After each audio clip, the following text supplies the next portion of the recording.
let's talk about the Ogee Hydroganics Complexion Tinted Serum. I have been trying this for a couple of weeks. I'm going to walk you through 5 things I think you might want to know about before you add to cart. $58 for 1 fluid ounce. It's pricey. Let's dive into the review. Here we go. If you're new here, I'm Britt. Hi, welcome to the channel. I've tested thousands of products over the past 7-ish years and provided honest reviews here. These are actually honest reviews. No one's paying me to say the following. This was gifted by the brand. I was under zero obligation to review it. Also sent me their base brush, so I'm going to tell you if this is a must or if you can just use what you already have. First up, we're going to talk about ingredients pretty quickly. All of the information in detail is back on the scorecard.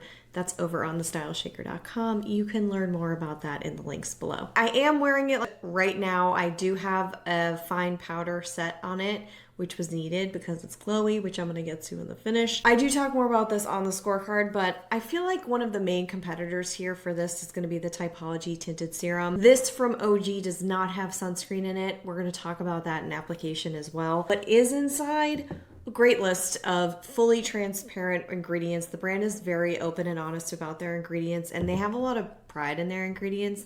They focus on moisture and organic, certified organic ingredients. That's kind of their shtick, and they do a good job with that. I'm actually going to take this off. I don't have any bronzer or blush on. That's why it looks like.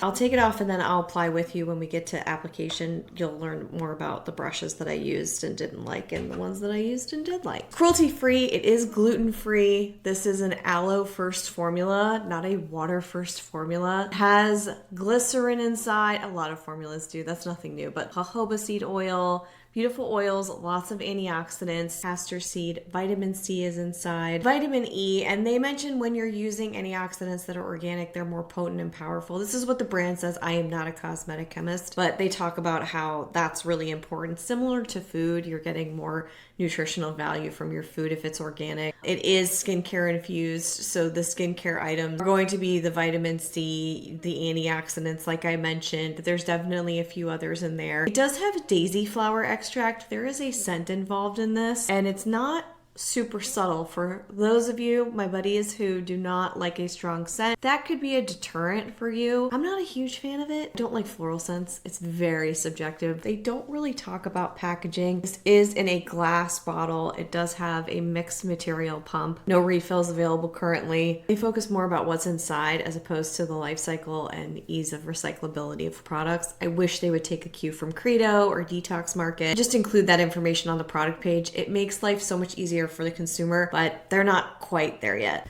All right, application, we have a middle of the road score here. I'm going to tell you why. So first, when I apply this, because there's no sunscreen, normally I do a morning routine, very basic skincare routine. My last step is going to be a sunscreen. I'm using the this is like dead Gonzville sun visor, lower SPF percentage there, but it's something that I like. More of a gel and not heavy. I would opt for something that is similar to that.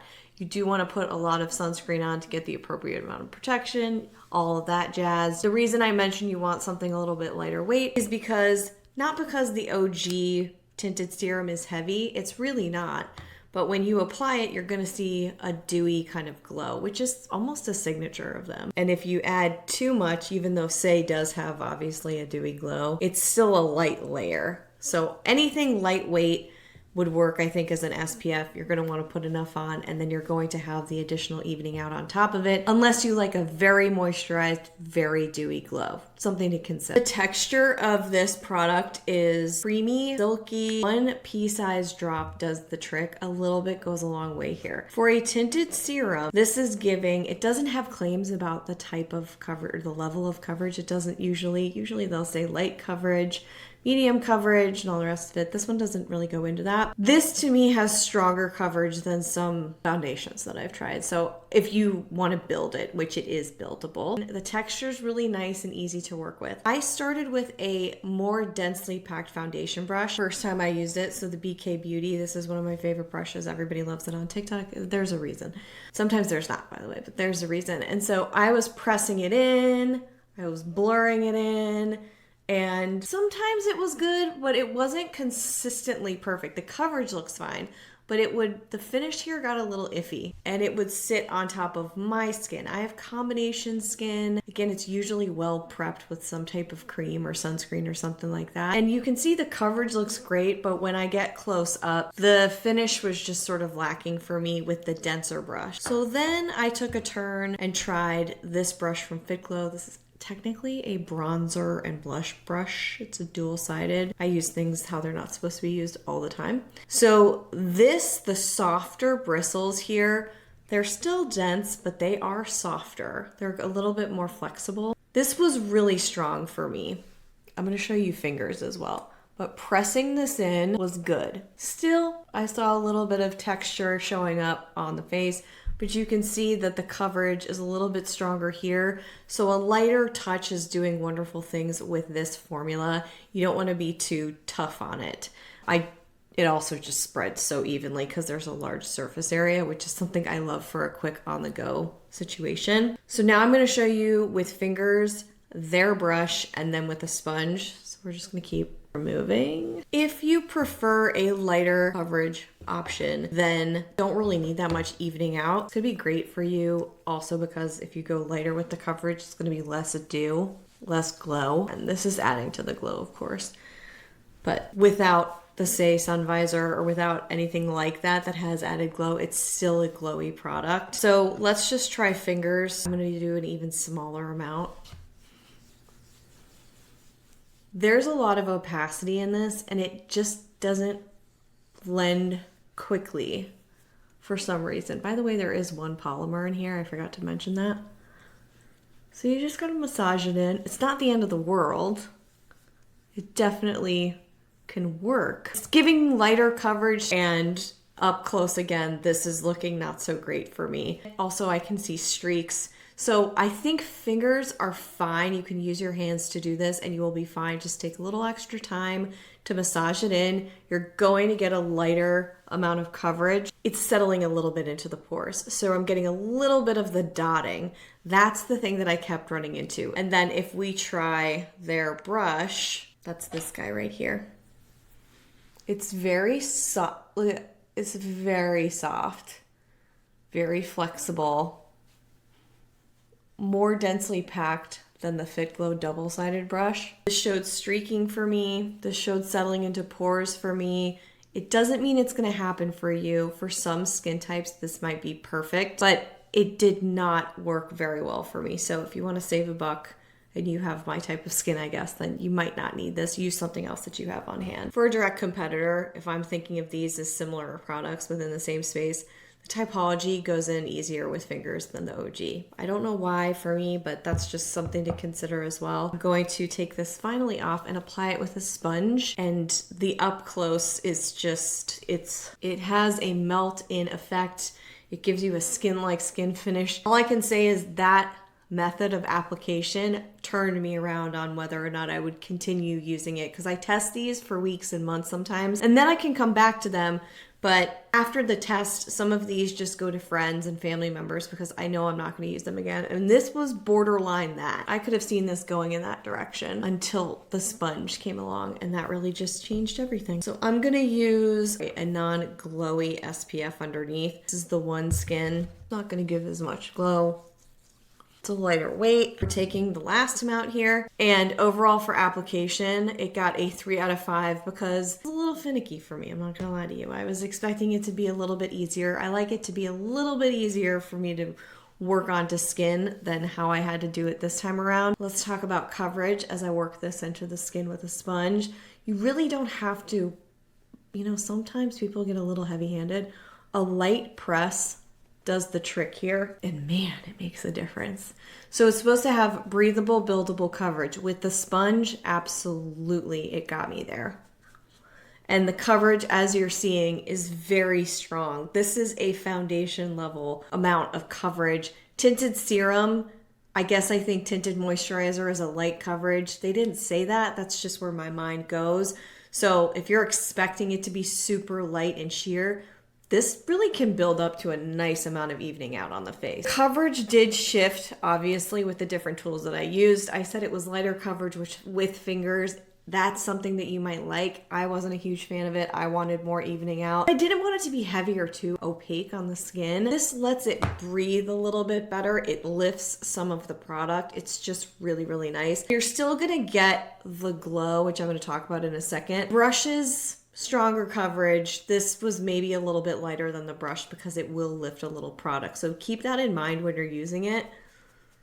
For me, it's all about coverage and finish have to go together. So if I'm using a brush and it's still setting on top of the skin, I'm gonna go with the sponge every time and just build it to get the coverage that I want, because ultimately I want skin to look like skin. I don't want it to look cakey. I don't want it to look heavy. It's a tinted serum. It's not supposed to look like that. 4 out of 5 for coverage. As you can tell, it has evened out any ruddiness, any redness.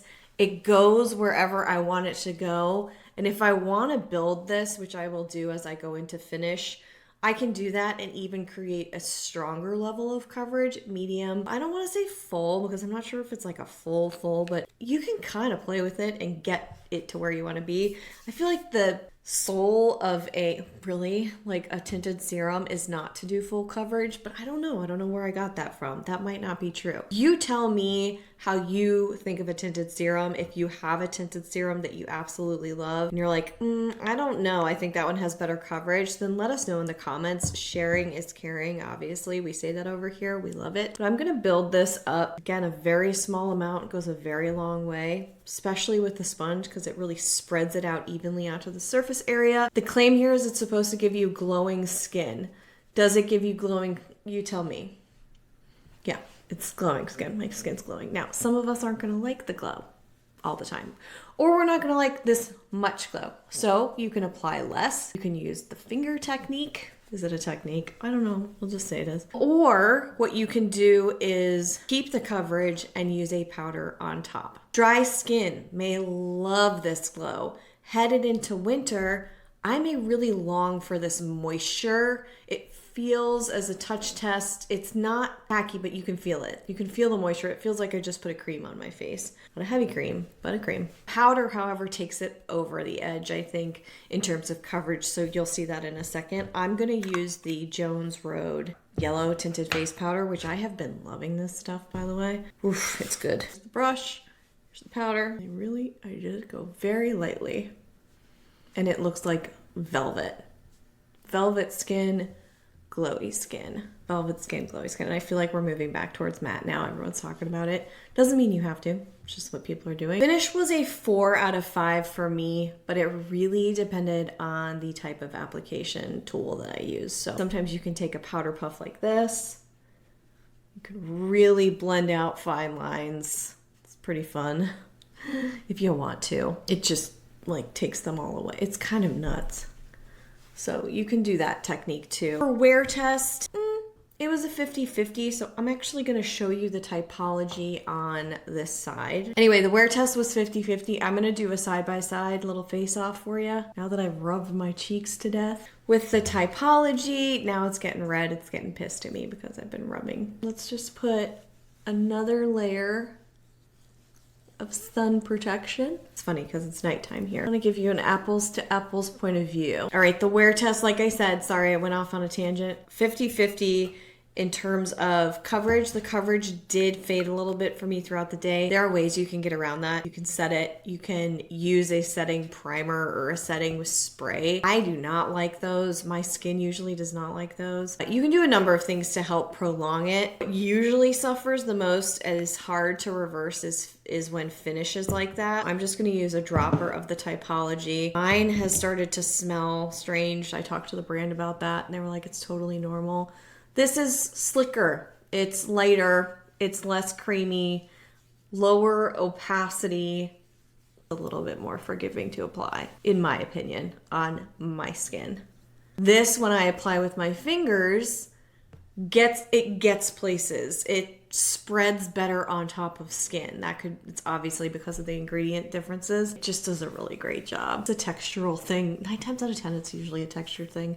The total score for the Ogee is going to be a 14 out of 20. It is a strong complexion product. The final verdict for me is when I finish this, now that I have found the sponge combination with the powder, will I spend $60 to get another bottle? At this point, no. I have other items that I prefer a bit more for the texture. This one now currently is a little stinky, but it doesn't smell like the daisies.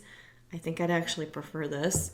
Although some people, the ingredients might break others out here. This does have one coconut derivative in here. It's not the same as coconut oil. It's just the texture of it and the ease in which I apply the product. It's a feel. It's a true feel, and it is very subjective. But if you're looking for, so that has a nice glow to it, it's a little bit lighter of a coverage. Well, this feels great. It's really good. It really just depends. It would come down to price and ingredients, honestly. This is right up there with the other ones I've tried. The texture is a little bit richer than I would like for everyday kind of tint coverage, but it works well with other products. This, to me, the Typology looks a little bit more, dare I say the word, natural on top of the skin. But if you're looking for stronger coverage, I do think you might get it from the Ogee. Actually, I don't think. I know. You'll probably get stronger coverage from the Ogee. But overall, I think it's a really positive review. I really liked it. It's just not my go-to right now. I am really, at this point, I've tried so many, so I am splitting hairs. So just, that's the perspective that it's coming from. Let me know what you think about this. If you've tried it, let us know, as I've mentioned, and your skin type. If you're gonna give it a try, let us know. I do have a promo code for this. You will see that below. I also have some other products that I would list as alternates that you might want to check out back on the scorecard, or you can just check out my top 20 favorites. That is going to be the next video, by the way. I'm doing an update to that heading into the last quarter of the year. So that's coming soon, but they're all back on the website. Thank you so much for watching. If you did find this helpful, do give it a thumbs up, share it with a friend, and I will see you guys right back here real soon. Until then, bye.